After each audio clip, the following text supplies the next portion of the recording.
Let me preface this whole thing by saying I'm pretty sure I'm an idiot. I'm driving to my show today. I'm driving through Boston.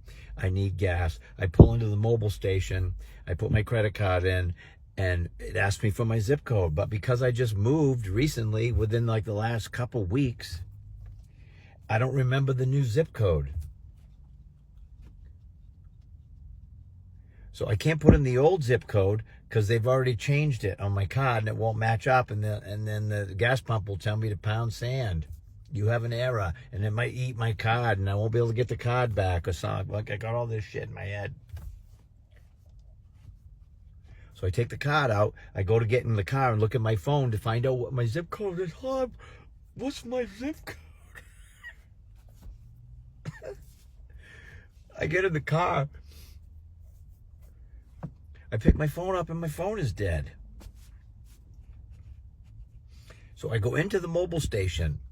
And there's a guy working there. He's from another country. I don't know what country he's from. Sometimes you can guess, but I couldn't guess. It was a nondescript country. You know what I mean? I said hi, and he was like,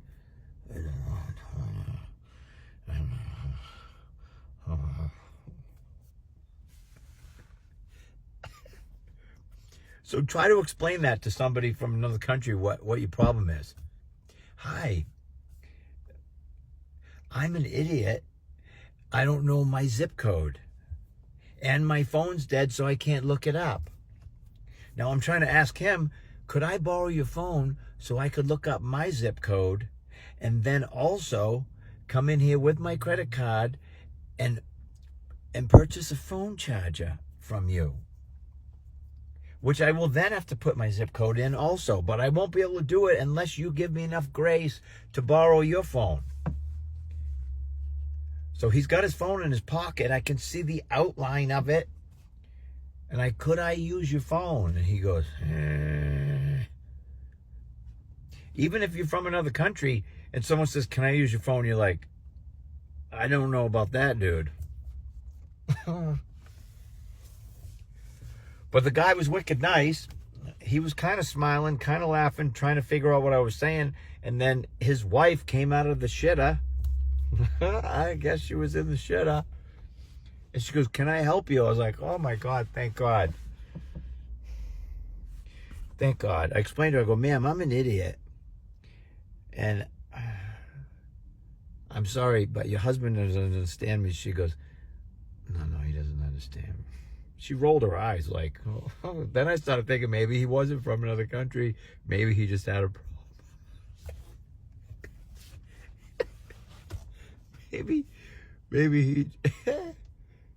Maybe it's like one flew over the cuckoo's nest. You know, he was recently lobotomized and he was just working at mobile. That's the way she made it sound. Anyway, she gave me her phone. I punched it in. I got my zip code. Boom, boom, boom, boom, boom. Got the gas, got the charger. Here I am. I want to thank those people. But we recently moved, which is a pain in the ass. I said I'd never move again. When I was a kid, I moved literally 9 times before my freshman year in high school. And people say sometimes, will ask me, how did you become a comedian? That's how. If you're going into a new school, you better either be a good athlete, or you better be real good looking, or you better be able to fight, or you better be funny. So I didn't have any of those first 3, so I went with trying to be funny. We moved 9 times before I was 14. And I remember thinking, are my parents in the drug cartel? Are they on the run? Turns out they just weren't good with money. They just didn't. They wouldn't. I don't know what they were doing, but we were always on the run. It seemed. At one point, one of the last places we lived, my aunt was nice enough to let us stay at her camp. We went down there in August, and I was like in heaven. I'm like, oh my God, we're on the lake. Oh my God, we hit it big. Maybe mom and dad both got a promotion. This is unbelievable. It was mid-August. I was in heaven. 2 weeks later, we had to go to school. I remember thinking, this is a long commute. I'm pretty sure I'm not riding my banana seat bike, which I left at the last house because we didn't have room to bring it. 42 miles to school. We're driving to school. An hour and 50-minute commute back and forth to school every day. I'm like, something ain't right here. Well, come November, we're in a non-insulated camp. All it was boards and studs. I remember thinking, it's getting a little cold. There was no shower in the camp. We're bathing in the lake. I'm like, am I a settler? Is this... am I part of 1923 with Harrison Ford, Yellowstone? My mother, you kids go clean yourself up in the lake, get ready for school. Well, just let me break the ice first, lady. And that's when cold dipping wasn't even a thing. Shower up in the lake. Early December,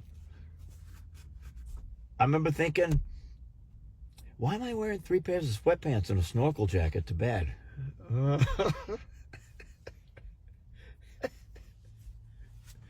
My father would leave the oven door open and turn the heat up to get heat inside the camp. And I went out one night and shut the door. And my father was so pissed. What's the matter with you? What the hell is the matter with you? He was ripping his butts. By all means, we got enough money for cigarettes. What the hell's...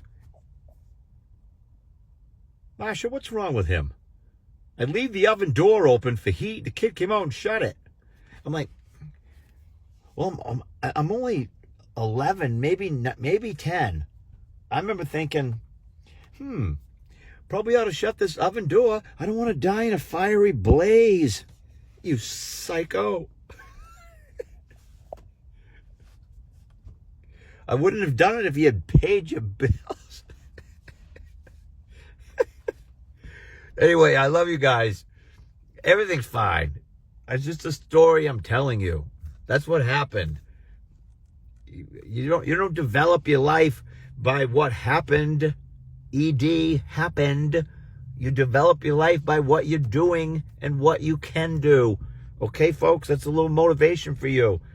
So put it behind you. Climb out of the hole you're in. Put all your shit behind you. And move forward. Look at me now. I don't know my own zip code. All right. I love you so much. I love you deep and hard. I hope you had a great day. Have a great weekend. It was 62 degrees today in Maine. My God. Here we go. Here we go, friends. All right. I love you. Goodbye.